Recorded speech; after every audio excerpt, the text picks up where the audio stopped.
Zdravo, ja sam Helena, imam 19 godina i živim u Americi oko 18 godina. Idem u Beograd svako leto i studiram psihologiju.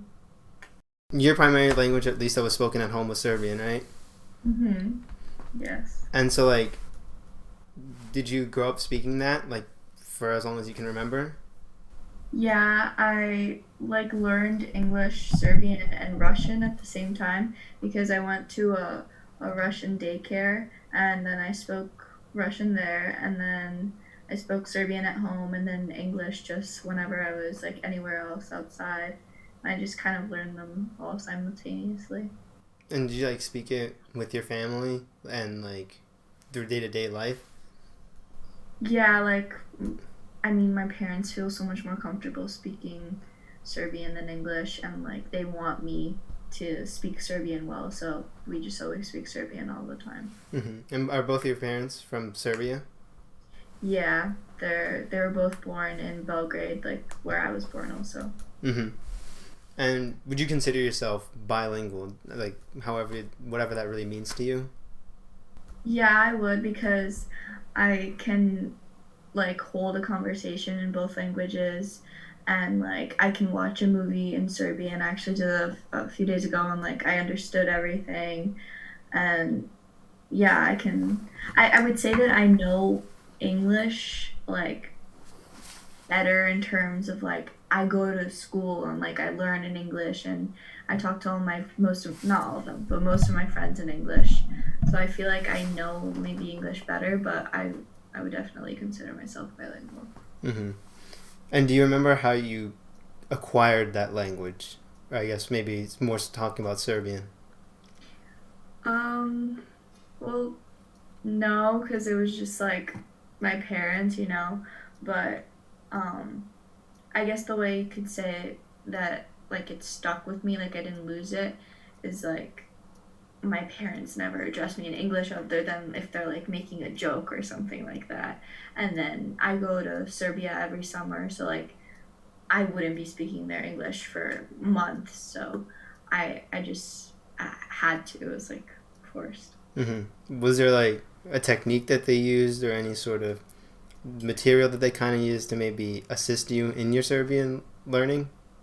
Um, Not really with like learning the language, but do you want me to talk about like in terms of like writing and stuff like that? Yeah. Yeah, I remember when I was little, my dad wanted me to learn the Serbian alphabet, and he like has a bunch of like tricks that he taught me about like memory and how to memorize things.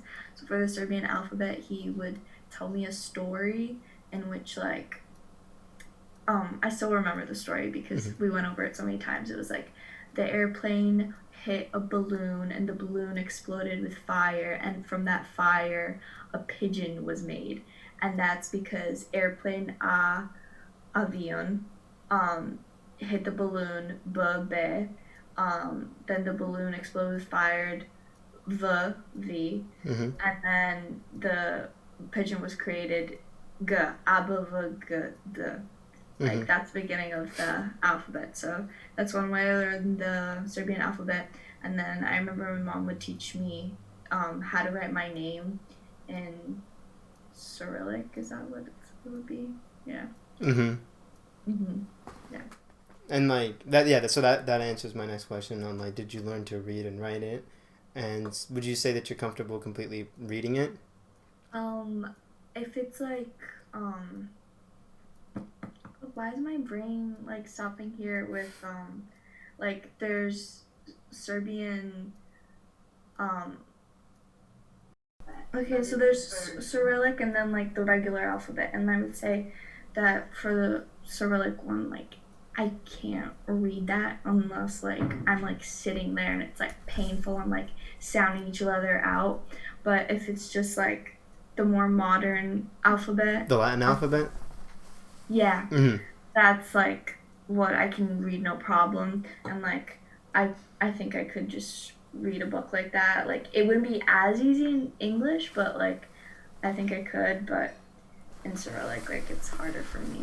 hmm And like, did you read any books, kind of children's books or anything like that when you were growing up? Yeah, I remember I got a lot of books as gifts that like I would try to read, but I never really like, got that into it. And then I remember there's these Croatian like chocolate Serbian Croatian that's like really similar. I would say it's like British and like British English and American English. Mm-hmm. But my mom would read me like um sorry, I would collect these chocolates, and the chocolates, they were stickers, and then you would get a book where you would put all the stickers, and the stickers were of animals, and then under the where you would put the sticker would be a description of the animal. So we would read that book every night before I would go to sleep. Mm-hmm. But um I don't read like books in Serbian now or anything like that. Mm-hmm. And would you say that to this, like, do you feel that you're strongly aligned with that culture and that, I guess, it's a part of you with that language?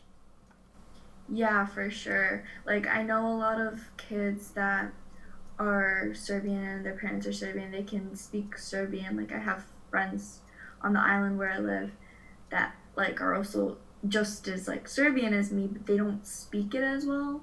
And like I feel like that doesn't like put us on the same level, you know. I feel somehow like more Serbian than that Mm-hmm. person because I'll be talking to them and they'll be like struggling, you know, and like it just comes so naturally to me.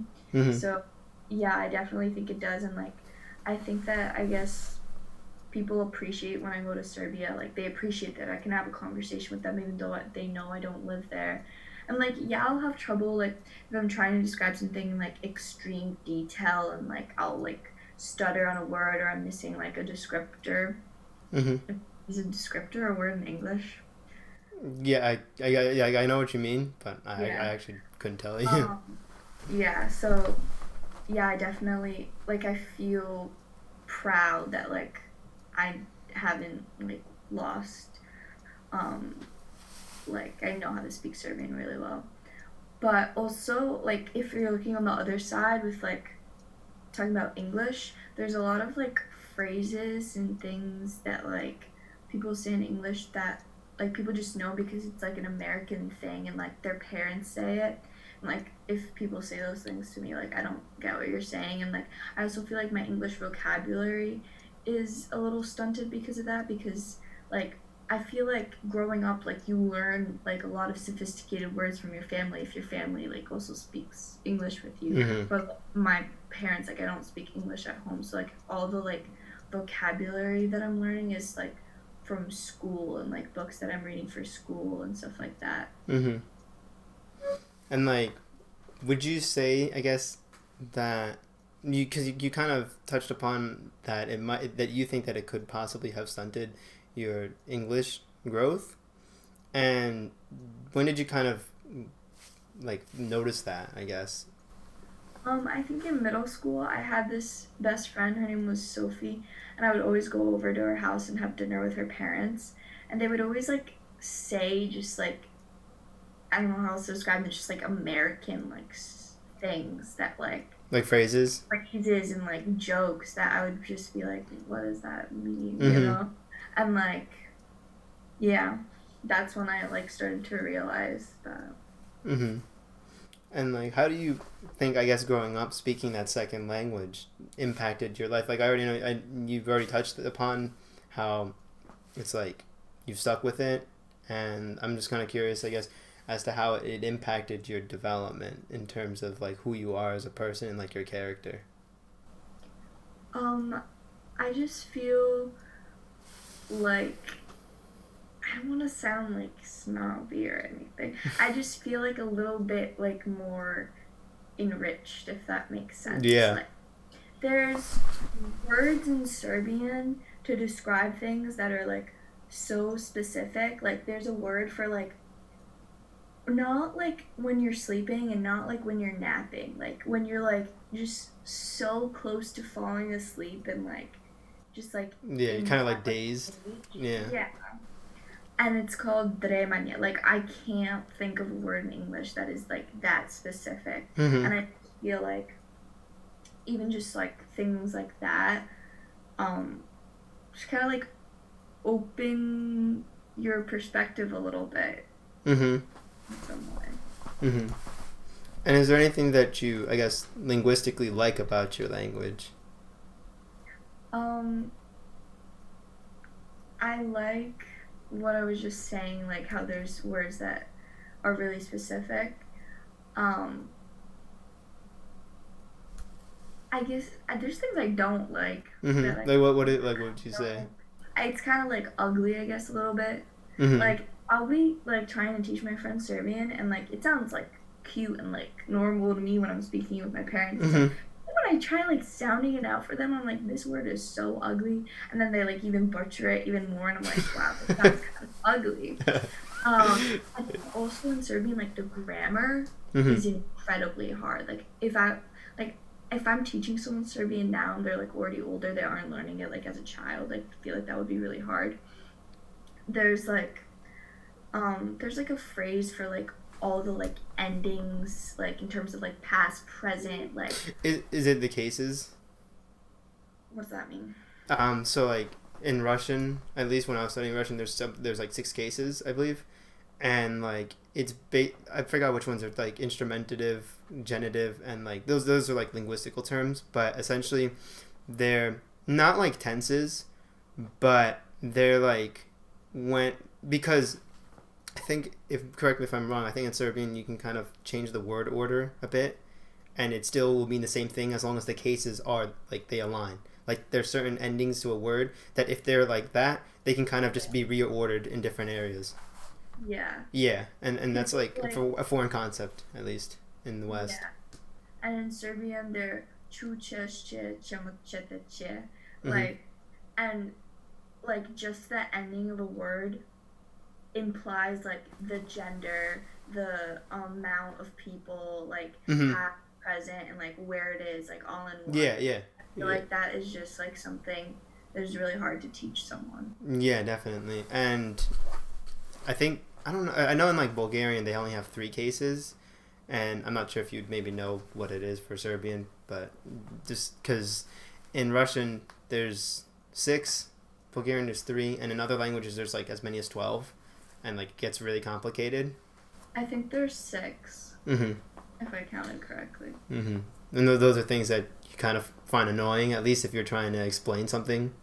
Yeah, and like I have like one of my best friends, like I would say that we speak Serbian at the same level, but we don't because she just always messes up those endings and Mm-hmm. like funny to me to hear her talk. It just feel it'll be like cute and like charming in a way. Those little things. And I guess my last question would be to anyone who's, I guess, trying to study Serbian, Mhm. what would you kind of advise them, or what would kind of things that you would want to point out about the language that you feel are important? Um, Definitely like what we just talked about, and also like accent marks and things like that. There's just like certain sounds that I feel like are hard for people to say Mm-hmm. if you either don't speak another language other than English or like don't speak Serbian. It's just um like letters like ch and s and j, like those sounds I feel like are really like hard to pronounce. Mm-hmm. Um, And I what? know they have like at least in Cyrillic they have like the soft sounds. Like Mhm. it's like not a B. It looks like a B. You know what I'm talking about? It's like a flat sound. I think at least that's in Russian, and I knew that was like when I was studying that it was incredibly hard, and it was like because it's such a foreign sound and a concept to English speakers that like Yeah. that's pretty difficult. Yeah. So I guess then my last thing would be to just share my screen quickly at least, or honestly I could just put up the image in the video and edit it. But do you have the image in front of you? Um, yeah, I just have to move you over a little. All right. Got it. All right. So how would you describe the image? What would you say is going on? Um, I would say a ginger nerd is working on a personal assignment that he's really excited about, and he has some ugly ass ears. All right, great. Well, I really appreciate you taking the time to kind of discuss the language with me and everyone else because, again, this is like I'm trying to archive as much as possible about bilingual people, and it sounds like it's a big part of who you are. If you'd agree on that. Yeah. Yeah. So, all right. Well, thank you so much, and everyone else, thank you for watching, and that'll be it. Take care. Thanks. That was fun.